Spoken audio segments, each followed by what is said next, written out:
दर्शक बंधु न्यूज लक्ष्मी 7 को आपण मन को स्वागत करूछि मुलबे आसु जानिबा आजिर ब्रेकिंग न्यूज। लुचकारी खेलुछि मौसुमी 26 टी जिल्ला रे नियंटिया वर्षा रज सरिलाणी हेले एजाए वर्षार देखा नहीं। राज्य रे जून पहिलारू एजाए मात्र 57.4 मिलीमीटर वर्षा होइछि जेतिकी हेबा कथा ताठरू 50% कम होइछि।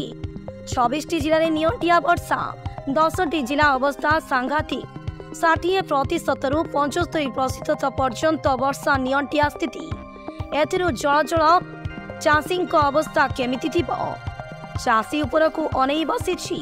मझिरे मझिरे पाणीपाग विभाग मौसुमी पाग अनुकूल खबर मनरे आशा भरुछि मात्र सकाळु ततला हवारे सबु आशा सुखी जाउछि। वर्षा गायब जेउठी आज घड़घड़ी सह ढालुछि सेठारे काली सकाळु पुणी ताती माड़ आरंभ होई जाउछि।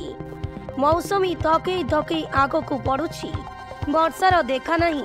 विस्तृत अंचल रे चाष जमी सुखिला पड़िछि चाषी धान बुणिबा को अपेक्षा करि रहिछि।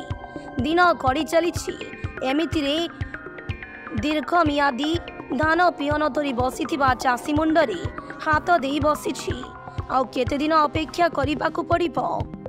भातहांडी कुआ जाउथिबा कलाहांडी रे 75% वर्षा नियंटिया स्थिति थिबा बेले मयूरभंज रे 73%, केन्दुझर रे 72%, बौद्ध रे 73%, पुरी रे 70%, बलांगीर रे 64%, बालेश्वर रे 68%, खोर्धा रे 64%, नयागढ़ रे 60%, अनुगुल रे 67% वर्षा नियंटिया स्थिति चिंता पड़ाइलाणी।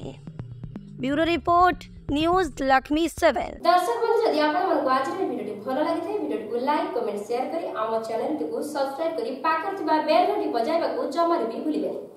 एमिति देश दुनिया रो भलो खबर जानिबा पई आम सह जोडी होई रहंतु। आपण माने देखुछंती न्यूज लक्ष्मी 7 ए रहउची